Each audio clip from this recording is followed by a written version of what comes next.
Bonjour à tous, bienvenue chez DigiSchool. On va revoir cet après-midi quelques conseils méthodologiques pour votre épreuve de Mercatique. Donc tout d'abord, le plus important pour vous, ça va être la gestion du temps. Alors, pardon. En ce qui concerne la gestion du temps, vous avez 4 heures pour cette épreuve. 4 heures, c'est long et en même temps, c'est très très court parce que vous aurez du mal à finir l'épreuve. Donc il va falloir que vous gériez votre temps correctement. Alors pour gérer votre temps correctement, ce que je vous conseille, c'est au moment où vous arrivez à l'épreuve, où vous vous installez à votre table et vous commencez déjà par remplir l'en-tête des différentes copies qu'on va vous fournir. Je vous conseille au moins d'avoir 3 copies doubles déjà pré-remplies avant le début de l'épreuve. Pensez bien entendu à vous préparer aussi matériellement, avoir stylo, surligneur, très important, calculatrice, des piles de rechange au cas où, de l'eau pour vous hydrater et une montre. Vous aurez dans la salle d'épreuve, normalement, une horloge qui vous indiquera l'heure, mais au cas où, il faudrait quand même que vous ayez une montre pour pouvoir gérer votre temps correctement. Alors, au niveau du temps, voyons voir comment vous allez vous y prendre. Vous avez, vous le savez parce que vous avez déjà passé quelques bacs blancs quand même, vous avez 2 sous-parties. Une première sous-partie où vous allez avoir 2 à 3 dossiers, ça dépend. Cette première sous-partie est sur 90 points. Donc vous devez y consacrer environ 3 heures. Si vous avez 2 dossiers, vous devez à peu près mettre 1h30 pour chaque dossier. Si vous en avez 3, comme l'année dernière, ça veut dire que le dernier dossier est un petit peu moins long. Donc vous pouvez consacrer 1h15 pour le premier dossier, 1h15 pour le deuxième et le reste pour le troisième dossier.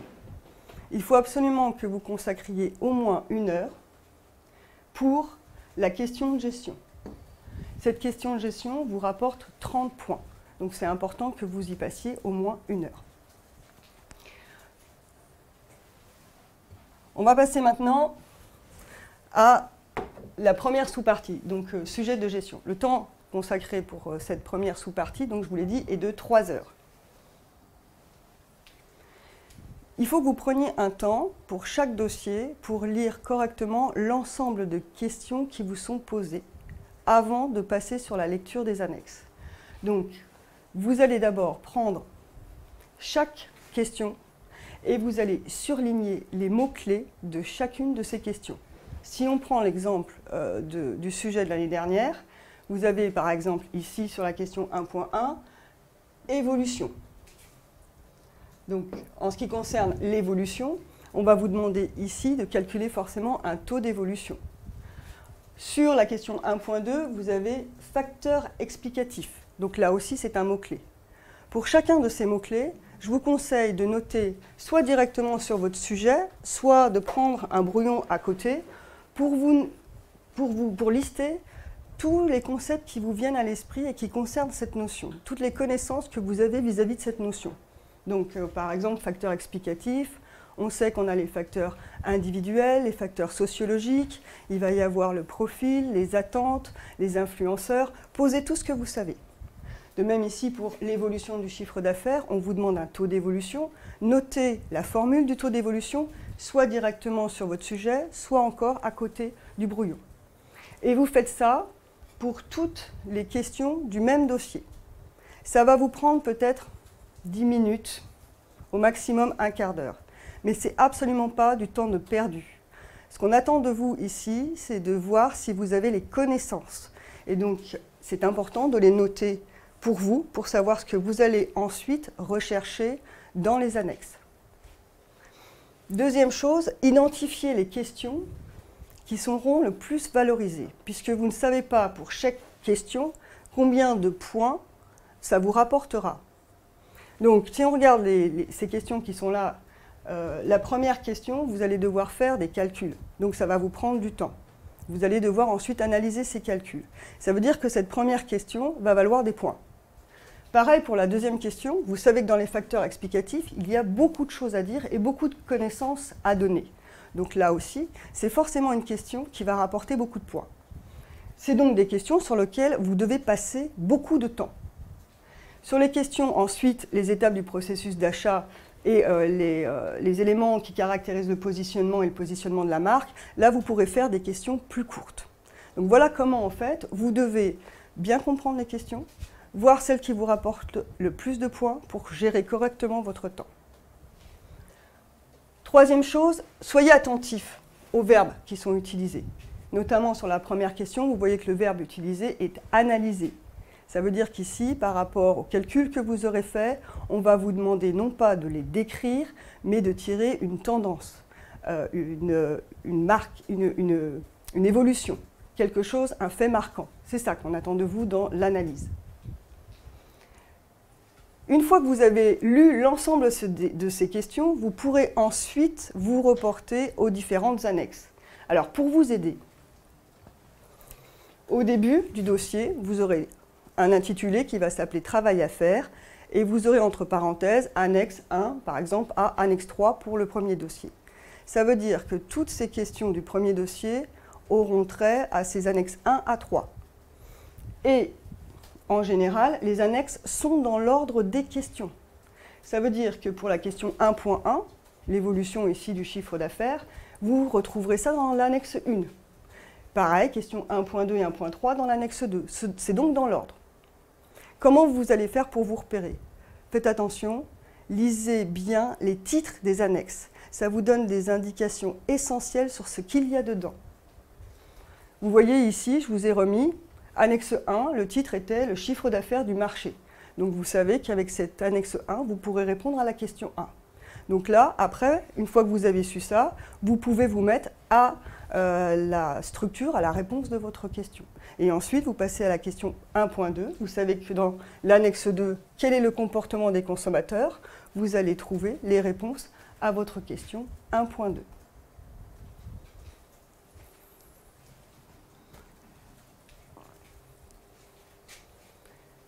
Ensuite, pour faire votre réponse, alors organisez et répondez astucieusement aux réponses. Qu'est-ce qu'on attend de vous? Quelles sont les compétences qu'on attend de vous?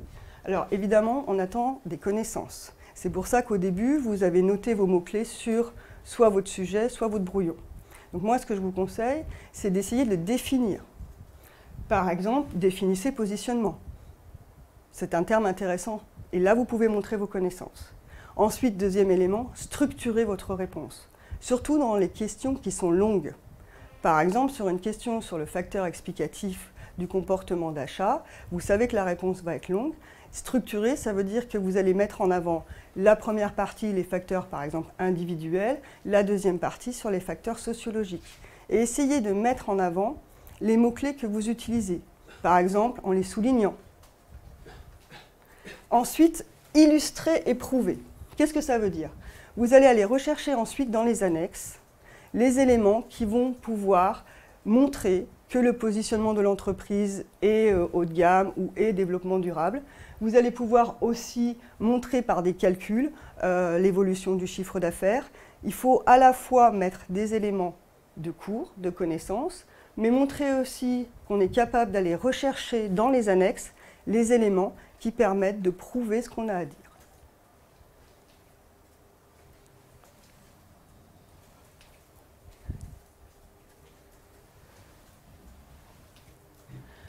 Sachez repérer les questions de calcul. Les questions de calcul ne vous sont pas données directement. On ne vous dira pas calculer, par exemple, le taux d'évolution. On vous dira analyser l'évolution. Comment savoir s'il faut ou pas faire des calculs? Alors, regardez, les annexes vont vous donner des indications. Dans cette annexe 1, on vous donnait un tableau avec le chiffre d'affaires du marché du mobilier et le chiffre d'affaires de l'entreprise. Ces chiffres d'affaires sont donnés en millions d'euros. Donc évidemment, là, on va vous demander de faire un calcul qui est un taux d'évolution à la fois de l'entreprise, mais aussi du marché. La question étant, analyser l'évolution du chiffre d'affaires de l'entreprise par rapport au marché. Donc ça veut dire qu'ensuite, il faut faire une ou deux phrases, mettons, pas plus, qui permettent de montrer que soit le chiffre d'affaires de l'entreprise suit celle du marché, ou au contraire qu'elle ne suit pas le chiffre d'affaires du marché. C'est ce qu'on entend par analyser. Au niveau des points qui sont accordés ensuite au niveau de la correction, vous aurez pratiquement autant de points sur les calculs que sur l'analyse. Comment est-ce qu'il faut présenter ces calculs? Là, vous aurez toute une série de calculs à faire. Vous en avez au moins 1, 2, 3, 4 par 2, 8. Donc évidemment, vous n'allez pas faire tout le calcul dans le détail. Vous allez simplement mettre la formule de calcul que vous avez utilisée. Et ensuite, montrer les chiffres que vous avez obtenus, c'est-à-dire les pourcentages, dans un tableau, de la même façon qu'ici. Alors évidemment, les traits ne sont pas importants, ne perdez pas de temps à faire des traits dans un tableau, mais sachez les mettre les uns en dessous des autres pour que ça paraisse structuré.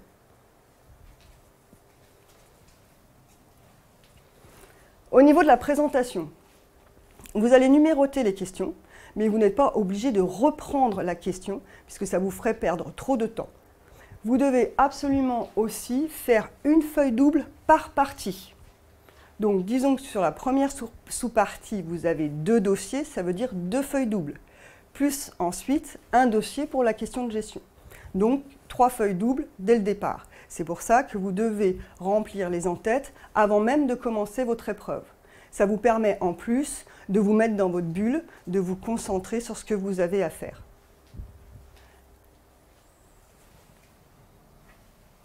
Passons à la deuxième sous-partie. Cette deuxième sous-partie, c'est la question de gestion. Cette fameuse question de gestion qui est assez difficile à réaliser. Mais cette question de gestion qui vaut 30 points. Donc il ne faut absolument pas la négliger. 1 heure, c'est le minimum pour pouvoir réaliser cette question de gestion.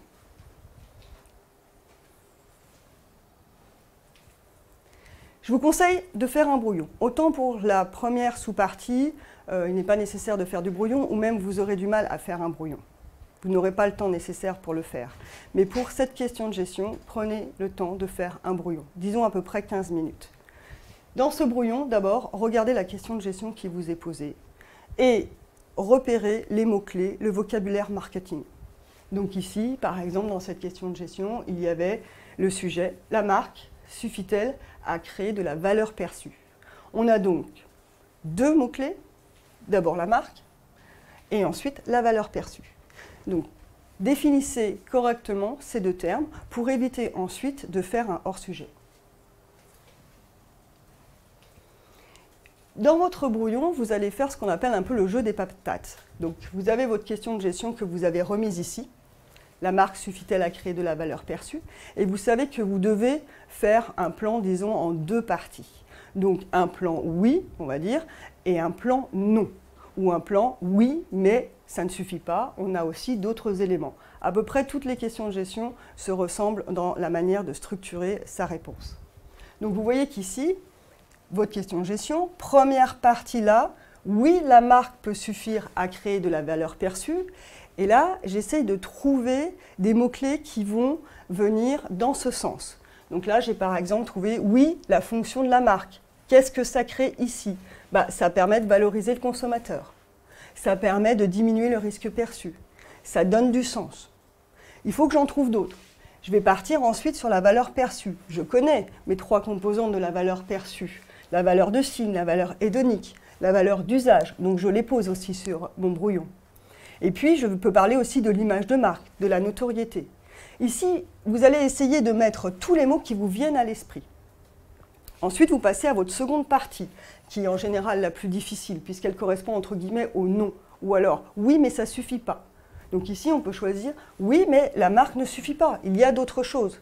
Qu'est-ce qu'il peut y avoir comme autre chose qui peut développer de la valeur perçue à part la marque? Là, on peut avoir par exemple l'offre, la gamme, les prix, la communication, la distribution. Si vous n'avez pas d'idée, vous pouvez aussi vous reporter à la première sous-partie.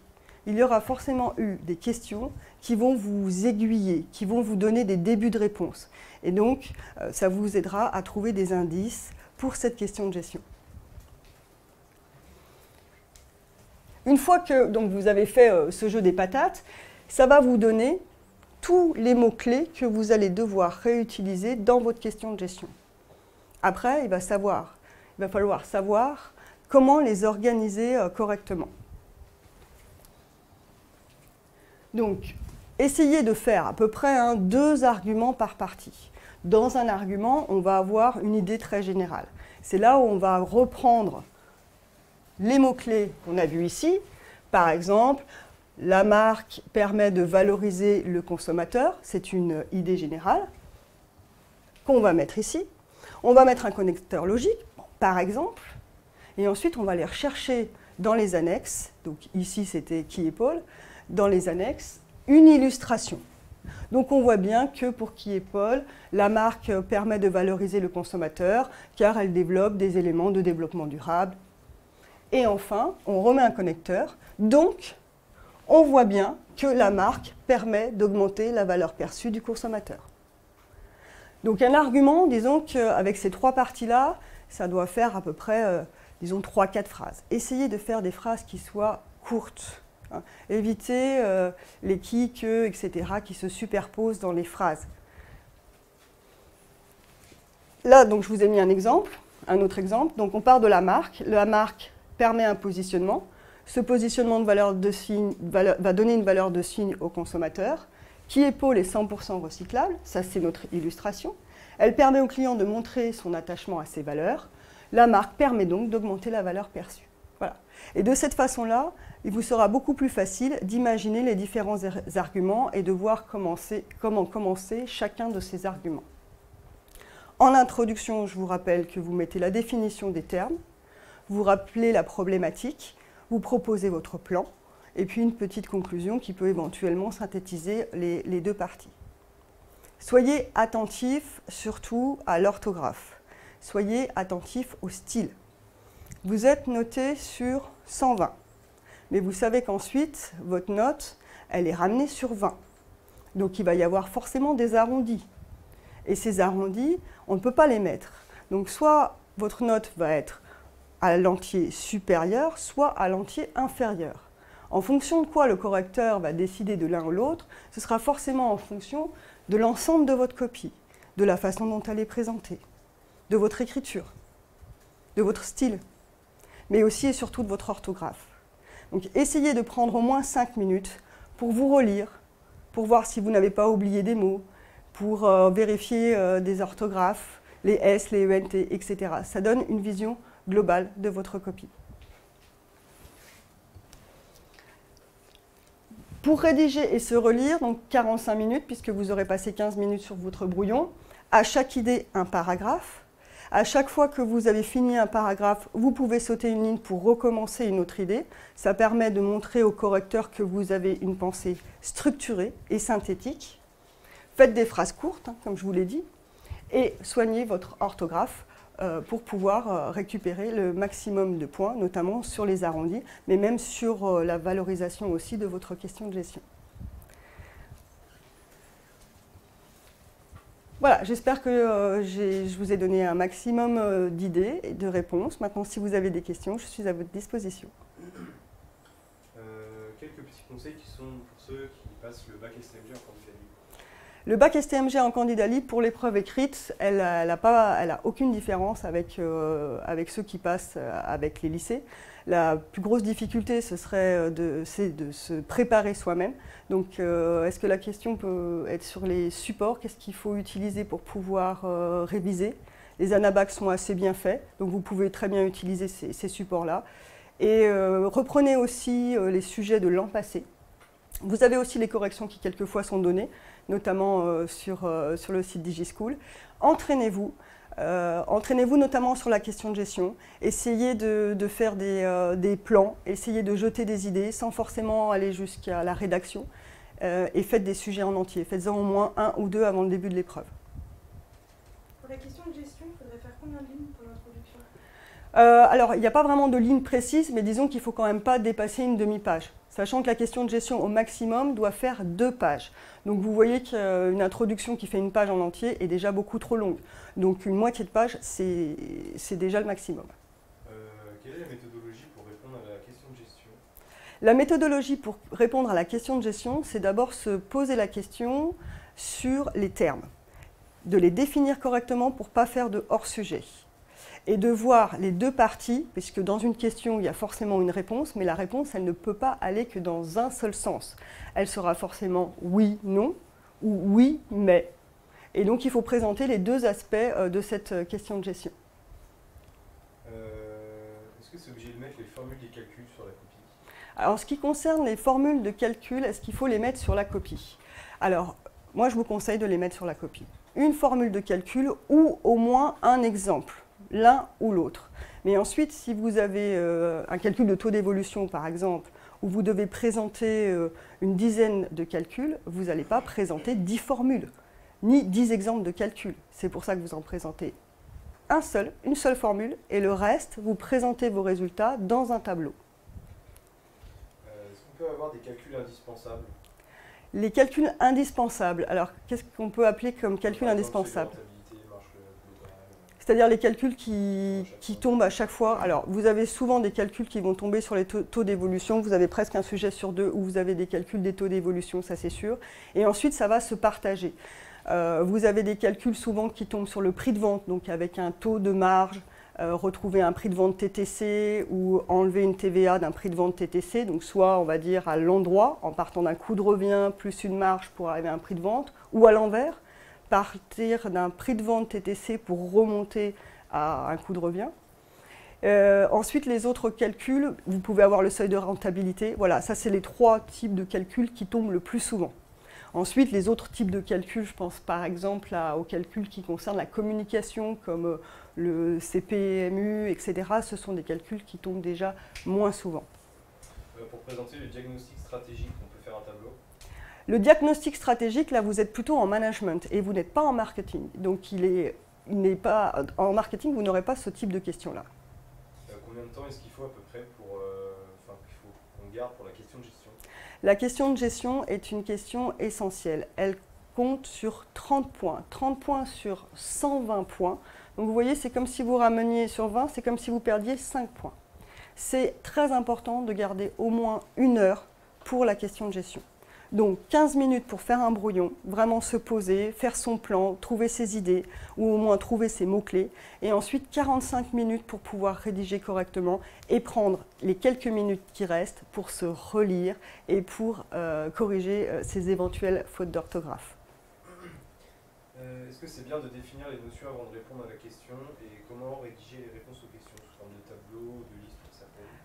Comment rédiger une question? D'une façon générale, les compétences qu'on va vous demander, ce sont d'abord des connaissances. Donc oui, vous avez une question qui comporte un mot-clé comme le positionnement. Il vaut mieux d'abord définir ce que c'est que le positionnement avant de répondre à la question. Tout à fait. Il faut mettre en avant ses connaissances. Pour les motivations d'achat ou les questions du genre, on peut lister les éléments? Pour les motivations d'achat, donc en général, elles sont incluses dans une question un peu plus vague qui parle des facteurs explicatifs. Et effectivement, non seulement on va lister les différentes motivations, mais ensuite on va aller chercher dans les annexes ce qui va prouver. Donc par exemple, vous pouvez dire, on a ici sur ce marché-là une motivation d'auto-expression. D'ailleurs, comme on peut le voir dans l'annexe numéro 1 tel, et puis vous pouvez reprendre une partie de phrase ou la résumer pour expliquer que c'est bien une motivation d'auto-expression ou autre. Qu'est-ce que le positionnement? Le positionnement, c'est l'image que l'entreprise veut donner à ce produit. Et souvent, vous avez tendance à confondre le positionnement avec la position concurrentielle, qui, elles, sont le calcul des parts de marché et de la place de l'entreprise sur son marché. Donc faites bien attention à cette confusion que vous faites souvent. Est-ce qu'il y aura beaucoup de calculs? En général, vous avez au moins 2 ou 3 questions de calcul. Mais comme je vous l'ai dit auparavant, ces questions de calcul ne vous seront pas posées directement. Et c'est pour ça qu'il faudra aller voir s'il s'agit bien d'une question de calcul. Regardez dans les annexes. Si vous avez des chiffres qui vous sont donnés dans une annexe, c'est que quelque part, on veut vous faire calculer quelque chose. Donc la question ne sera pas forcément dite « calculer le prix de vente de », mais ce sera plutôt, par exemple, vérifier la cohérence du prix de vente avec. Et comme on vous aura donné dans l'annexe des éléments de calcul, vous saurez d'abord qu'il faut calculer le prix de vente avant de dire si oui ou non il est cohérent avec le positionnement, avec la distribution ou avec autre chose. Combien faut-il de pages en général pour être bien? Combien faut-il de pages en général pour être bien, pour avoir une bonne note à l'épreuve? Alors, on n'est pas sur de la quantité, c'est sûr. Mais en général, on a souvent au moins 3 feuilles doubles. Sachant que, rappelez-vous le conseil que je vous ai donné, il vous faut une feuille double par partie. Donc, vous avez au moins 2 dossiers sur la première sous-partie, donc 2 feuilles doubles, plus une feuille double pour la question de gestion. Pourquoi c'est important de faire comme ça? S'il y a une question sur laquelle vous bloquez, ne restez pas trop de temps dessus. Passez, et ensuite vous pouvez revenir dessus. Mais souvent, les correcteurs, ils vont corriger dossier par dossier. Donc si vous avez une question qui se perd au milieu d'un dossier 3 alors qu'elle correspond à un dossier numéro 1, vous risquez de voir votre question qui passe à l'as. Donc restez avec votre dossier 1 sur votre feuille 1 et vous faites toutes les questions. Si vous sautez une question, vous revenez sur votre première feuille du dossier 1. Soyez structuré. Pour l'argumentation, il faut faire des parties avec les titres, sous-titres, ou bien directement enchaîner les parties par des phrases de transition. Pour la question de gestion, il n'est pas forcément nécessaire de faire des titres. En tout cas, ce n'est pas forcément quelque chose qui est noté en tant que tel. Mais en tout cas, ça va vous permettre peut-être de savoir ce que vous voulez prouver et ça vous aidera peut-être à mieux structurer votre partie que de mettre des titres. Les annexes sont-elles toujours dans l'ordre des questions? Les annexes sont dans l'ordre des questions à 90%, elles sont dans l'ordre des questions. Faites bien attention au titre, c'est ce qui vous donnera une indication sur ce qu'il y a dans l'annexe et à quelle question elle va correspondre. Mais elles sont dans l'ordre des questions. Qu'est-ce que la mercatique éthique et la mercatique durable? Alors la mercatique éthique et la mercatique durable, ça fait partie un petit peu d'un même ensemble. La mercatique éthique, c'est le fait de faire référence à quelque chose qui peut être moral, donc qui fait référence à une norme, à une loi, mais aussi au moral, bien, pas bien, etc. Alors que le marketing durable, vous l'avez vu aussi dans d'autres matières comme l'histoire géo, vous avez les 3 piliers du développement durable avec l'écologie, l'économie et le sociétal. Alors évidemment, on ne peut pas faire de marketing éthique sans être dans le marketing durable. Ce sont des notions qui sont connexes. Pouvez-vous rappeler le processus d'achat? Alors le processus d'achat, on va avoir d'abord la définition du besoin. Donc là aussi, vous mettez les différentes étapes du processus d'achat, qui peuvent être différentes en fonction du type d'achat. Mais à chaque étape, il faut aussi que vous vous reportiez dans les annexes. Donc d'abord la définition du besoin. Ensuite, la recherche des informations. Et dans les annexes, il faut trouver où le consommateur, sur ce marché en particulier que vous allez étudier, va chercher ces informations. Ensuite, vous allez avoir à faire des choix. Donc, il va regarder les alternatives qui se posent au consommateur. Et le consommateur va faire des choix en fonction de ses priorités. Ensuite, il va y avoir l'achat. Et il va y avoir, n'oubliez pas aussi ce que vous avez tendance à oublier, le sentiment post-achat. C'est-à-dire, est-ce que le consommateur est content ou pas de son achat? Est-ce qu'il y a des questions qui sont plus ou moins posées au bac très souvent? Les questions qui sont plus ou moins souvent posées au bac, les questions qui tombent le plus souvent, on va dire, ça va être des questions qui concernent bien évidemment le consommateur, puisqu'on va vous demander finalement d'étudier une entreprise sur son marché, et on sait que le plus important, c'est quand même le consommateur. Donc c'est vrai que reviennent très très souvent des questions sur les taux d'évolution du marché, pour savoir si on est sur un marché qui est un marché en croissance, un marché mature ou un marché en déclin. Et puis on va avoir aussi beaucoup de questions qui posent sur le consommateur. Donc les questions sur les facteurs explicatifs du comportement d'achat sont des questions qui reviennent assez souvent, soit sur les motivations, soit sur les facteurs. Et vous pouvez aussi avoir des questions qui portent souvent sur l'offre, c'est-à-dire les concurrents et les produits qui sont sur le marché. Pour le reste, c'est très variable. Soit vous avez des questions qui vont tomber plutôt sur la communication comme l'année dernière, ou plutôt sur le prix, ou plutôt sur la distribution, ça dépend des sujets. Faut-il arrondir les calculs, par exemple, pour les prix et pourcentages? Alors les calculs pour les prix et les pourcentages, essayez d'arrondir 2 chiffres après la virgule quand il s'agit d'euros, mais même quand il s'agit de pourcentage aussi. Quelles sont les différentes études primaires quantitatives? Les différentes études primaires quantitatives. Alors, il faut déjà rappeler ce que c'est qu'une étude primaire. Une étude primaire, c'est des informations que l'on ne possède pas, qui n'existent pas. Donc, il va falloir aller les chercher. L'entreprise a besoin de ces informations. La question qu'il faut se poser, comment aller chercher ces informations-là? Donc, elle peut, par exemple, demander directement à ses consommateurs, elle peut faire un sondage, elle peut demander des avis par les réseaux sociaux qui existent. Elle peut aussi mener des entretiens, elle peut mener des entretiens semi-directifs, directifs. Voilà les différents types d'informations primaires qu'on peut collecter. Pouvez-vous expliquer le calcul du seuil de rentabilité? Alors là, ça va être un petit peu compliqué si j'ai pas de... Le calcul du seuil de rentabilité va être un petit peu compliqué à expliquer si je n'ai pas de chiffres à l'appui. Après, au niveau de la formule, vous avez plusieurs types de formules que vous pouvez utiliser. Ça va dépendre un petit peu de ce que vous avez dans les annexes. Mais il va falloir que déjà, vous ayez conscience de trouver les charges fixes. À partir du moment où vous avez les charges fixes, il va falloir les diviser par un taux de marge sur coût variable. Alors la marge sur coût variable, je vous rappelle que c'est le chiffre d'affaires et vous déduisez les charges variables. Et vous allez diviser tout ça par le chiffre d'affaires pour avoir un taux. Et vous le multipliez ensuite par 100. Il faut absolument que vous fassiez une liste des formules qui tombent le plus souvent, comme par exemple les taux d'évolution, le seuil de rentabilité avec les différentes formules qui peuvent exister en fonction des cas, mais aussi tout ce qui est prix de vente, taux de marge, comment est-ce qu'on passe du prix de vente hors taxe au prix de vente TTC, voilà. Et ces formules-là, vous pouvez aujourd'hui encore utiliser votre calculatrice, puisque cette année encore, vous n'êtes pas en mode examen. Donc profitez-en pour utiliser votre calculatrice avec ces formules. Qu'est-ce que la gamme, largeur, longueur, profondeur, comment on les distingue et comment l'analyser?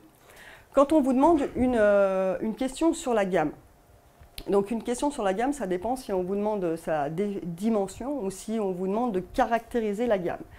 Quand on demande la dimension de la gamme, effectivement, on va parler de la largeur de la gamme, de la profondeur de la gamme, de la longueur de la gamme. Vous avez différents synonymes qui existent pour ça. En ce qui concerne la largeur de la gamme, ça va être les différents produits que va proposer l'entreprise. Et ensuite, dans la profondeur, ça va être les variantes. Alors, c'est un petit peu complexe, ça paraît un peu complexe, mais c'est un petit peu comme si vous aviez à ranger votre bureau. L'entreprise a différents produits, comment est-ce qu'elle va faire pour les ranger? Il faut qu'elle trouve une façon assez logique de le faire. Vous, la façon logique de ranger votre bureau, ça va être par exemple de classer vos matières dans chaque tiroir. Vous aurez par exemple la mercatique dans le premier tiroir, le management dans le deuxième tiroir. Donc ça, ce sera votre largeur de gamme. Et à l'intérieur, en mercatique, vous aurez le chapitre 1, 2, 3, 4, 5, etc. Ce sera la profondeur. Donc essayez de visualiser ça aussi pour une entreprise. Maintenant, quand on vous donne des exercices là-dessus au bac, en général, on vous donne un tableau et ce qu'on vous demande, c'est simplement d'appliquer les notions. Donc la profondeur, la largeur, etc., ce sera en fonction du tableau et c'est assez facile à reconnaître. Ne vous inquiétez pas là-dessus, il faut simplement ressortir les termes. Quand on tombe sur une question, apprécier la pertinence de, comment rédiger une réponse du genre? Alors apprécier, c'est un verbe que vous avez du mal à concevoir. Apprécier, en fait, on va vous demander quelque part votre avis. Apprécier, est-ce que c'est cohérent, est-ce que ça n'est pas cohérent. Donc il faut arriver à définir un point de vue, mais en général, il paraît assez logique au vu de la question. Qu'est-ce que l'offre globale? L'offre globale, alors vous aurez dans l'offre globale deux parties. Vous avez le produit principal ou le service principal et les services associés. Ces services associés peuvent être soit gratuits, soit payants. Et là aussi, il faudra à la fois donner ces termes. L'offre globale est composée de l'offre principale ou du service principal et des services associés. Mais en même temps, il faudra bien aller rechercher dans les annexes. On parle d'offre globale, voici sur ce marché, dans cette entreprise, quelle est l'offre principale. Et voici dans ce marché, sur cette entreprise, quels sont les services associés proposés. Comment analyser l'évolution du chiffre d'affaires? Comment analyser l'évolution du chiffre d'affaires? Alors l'évolution du chiffre d'affaires, c'est forcément un taux d'évolution qu'on va vous demander. Donc il faut ici déjà faire des calculs. Comme vous ne savez pas si on va vous demander un taux d'évolution annuel ou un taux d'évolution global, moi je vous conseille de tous les faire, annuel plus global, ce qui vous permet d'avoir une analyse un peu plus fine de cette évolution. Ensuite, comment on analyse? On donne les grandes tendances. Soit le taux d'évolution augmente, soit il baisse. Donc les ventes augmentent ou les ventes baissent. Mais il peut y avoir aussi des faits marquants, c'est-à-dire qu'il peut globalement augmenter, mais telle année, on s'aperçoit que le chiffre d'affaires a chuté. Ou au contraire, on s'aperçoit que sur un taux d'évolution qui diminue, on va avoir une année où le taux d'évolution augmente. Il faut en fait faire ressortir les faits marquants, c'est ça qu'on demande dans l'analyse. En général, une analyse, c'est une phrase ou deux maximum, hein, mais il ne faut surtout pas reprendre dans votre phrase tous les calculs que vous avez faits et encore moins les chiffres. Donc il ne faut pas dire pour l'année temps, le taux d'évolution a augmenté de temps, puis pour l'année temps, il a évolué de temps. Non, ce n'est pas ce qu'on vous demande dans l'analyse. Quelles sont les différentes approches mercatiques?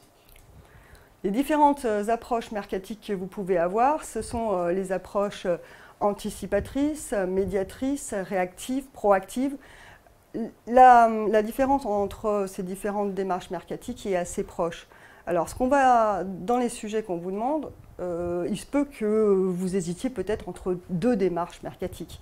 Le problème, c'est la façon dont vous allez justifier cette démarche. Donc, on peut très bien accepter une ou l'autre des réponses, à condition que vous l'ayez justifié correctement avec les annexes que vous avez pu avoir.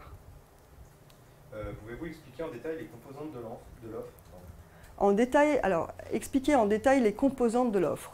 Les composantes de l'offre, on va avoir l'offre globale, comme je l'ai dit tout à l'heure, et les services associés. Mais ensuite, dans les composantes de l'offre, vous pouvez avoir les caractéristiques techniques de l'offre, vous pouvez avoir les caractéristiques matérielles, les caractéristiques immatérielles comme la marque, la stylique, etc. Donc ici, si on vous pose une question comme ça, les caractéristiques de l'offre, il faut déjà que vous notiez un peu les différents éléments et la façon dont vous allez structurer votre réponse, caractéristiques matérielles par exemple et immatérielles, et puis regardez ensuite dans les annexes ce qui va vous permettre de répondre à la question. Vous n'aurez peut-être pas forcément les réponses à tout, donc il faut vous aider des annexes. Comment structurer la question de gestion? Structurer la question de gestion, c'est quand même, sans que ce soit vraiment quelque chose de très défini, il faudrait quand même pouvoir introduire cette question de gestion. Donc il faut déjà savoir quels sont les termes, qu'est-ce qu'ils veulent dire. Donc donner une définition un peu générale des termes que vous avez dans la question de gestion. Il faut ensuite reprendre la problématique et puis essayer de voir un côté une réponse plutôt positive et une réponse oui mais ou non à la question de gestion. Donc en fait, il faut structurer votre question de gestion en deux parties. Et dans ces deux parties, ensuite, vous allez développer plusieurs arguments. Disons que ce serait bien d'arriver à développer au moins 2 arguments par partie. Pouvez-vous expliquer la notion de GRC? Alors, expliquer la notion de GRC, gestion relation clientèle.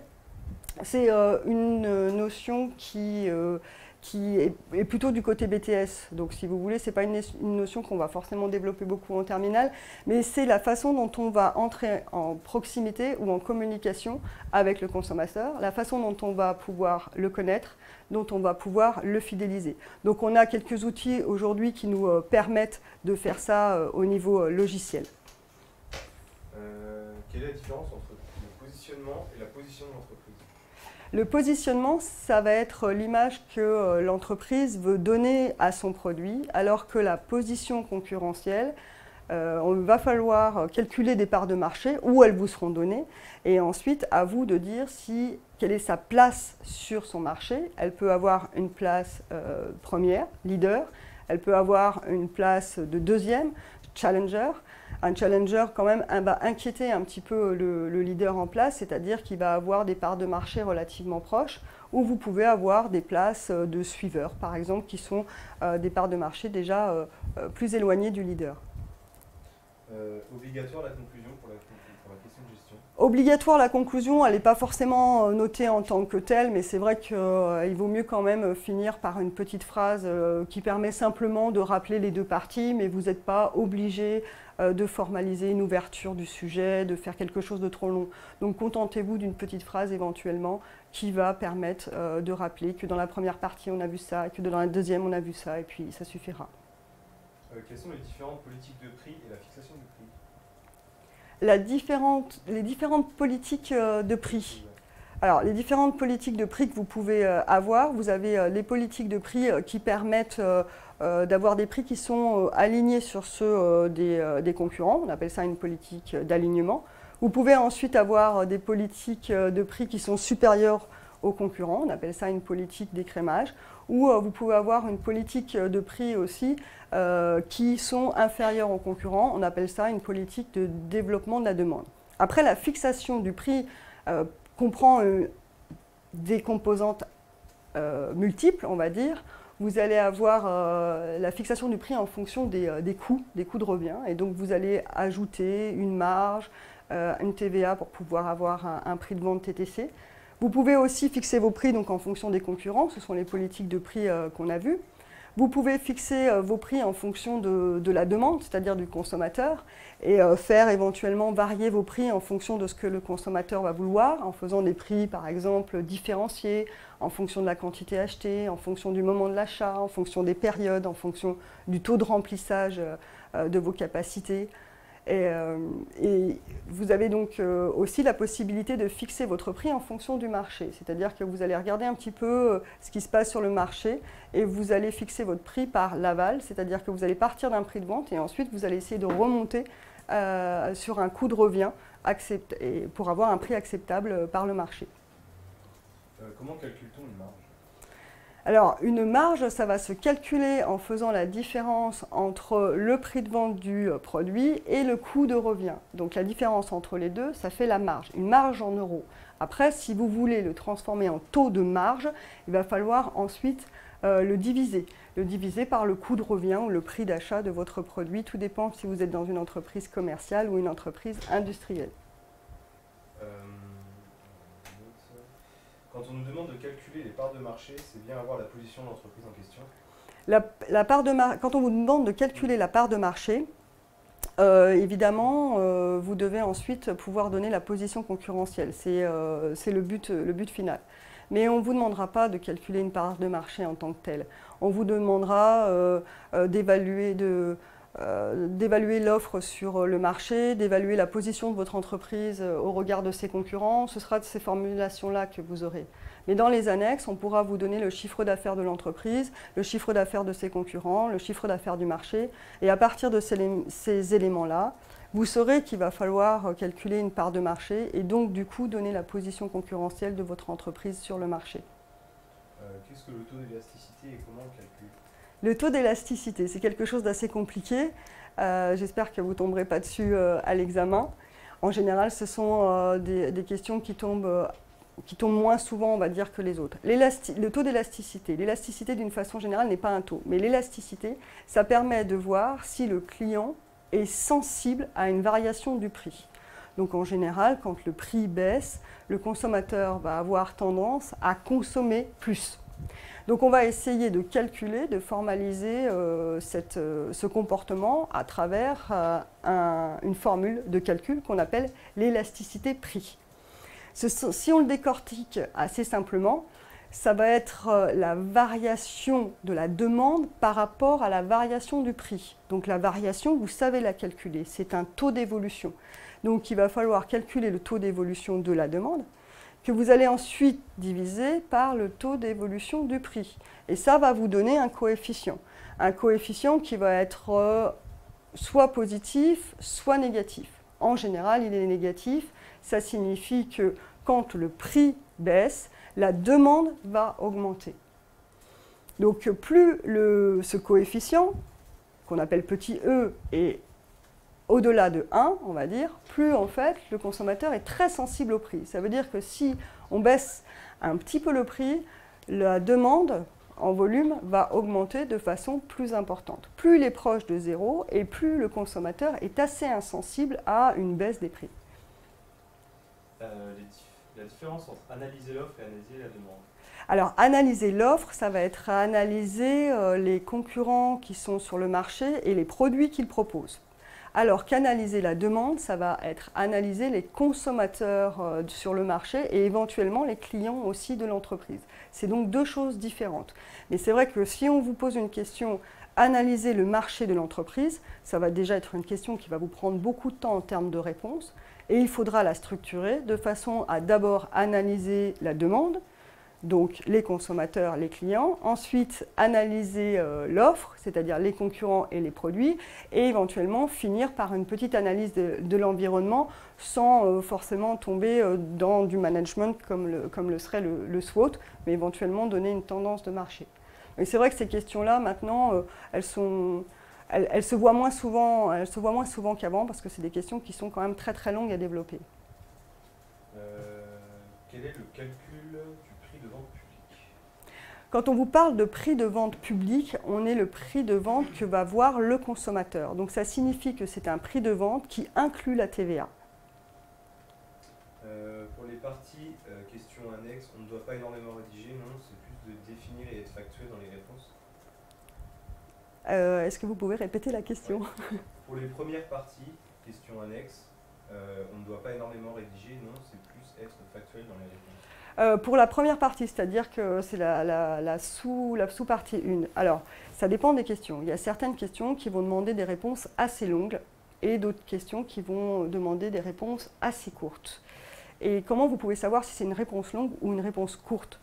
Quand vous avez quand vous avez lu d'abord vos questions, vous avez listé les mots-clés et à côté des mots-clés, vous avez mis toutes les notions connexes qui vous semblaient être intéressantes par rapport à ce mot-clé. Plus les connaissances que vous mettez à côté sont longues, plus vous savez que votre réponse devra être longue. Si on vous dit par exemple quel est le positionnement de cette entreprise, vous savez que la réponse va être assez courte. Il va falloir définir le positionnement, ensuite retrouver dans les annexes quel est le positionnement et le justifier. Par contre, si on vous dit quels sont les facteurs explicatifs du comportement d'achat, là, vous savez que vous avez mis pas mal de connaissances à côté sur les motivations, les freins, les profils, les facteurs individuels, sociologiques, etc. Et donc là, vous savez forcément que votre réponse devra être beaucoup plus rédigée, qu'elle devra être structurée et qu'elle sera beaucoup plus longue.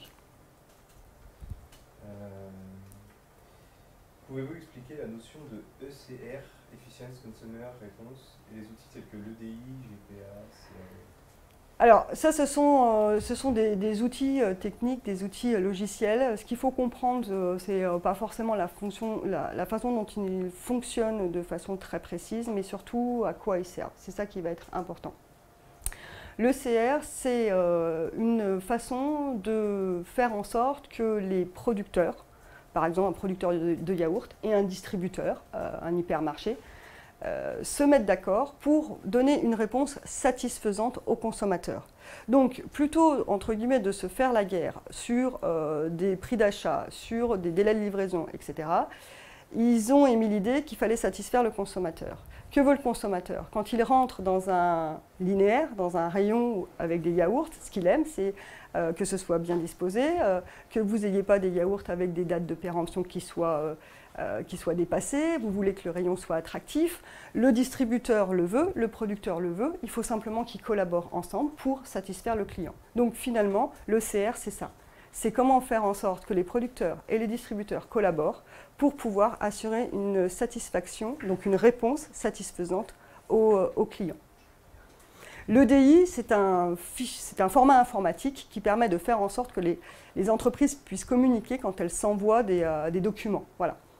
C'est un terme technique, mais ça montre que en fait, les entreprises maintenant font attention dans la façon dont elles communiquent et qu'on communique de plus en plus à travers des logiciels, à travers l'informatique, et que du coup, il faut des formats qui puissent s'accorder les unes les autres.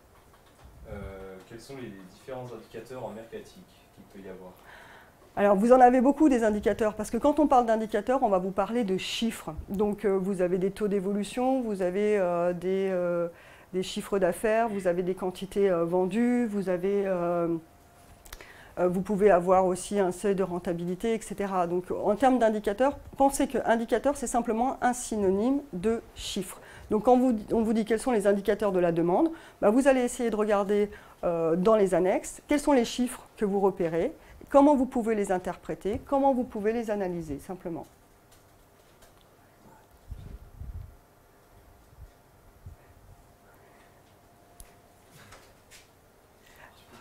Merci beaucoup, pardon. Merci de votre écoute. J'espère avoir répondu à vos attentes et surtout bon courage pour la suite et préparez-vous correctement pour les épreuves. Voilà. Merci.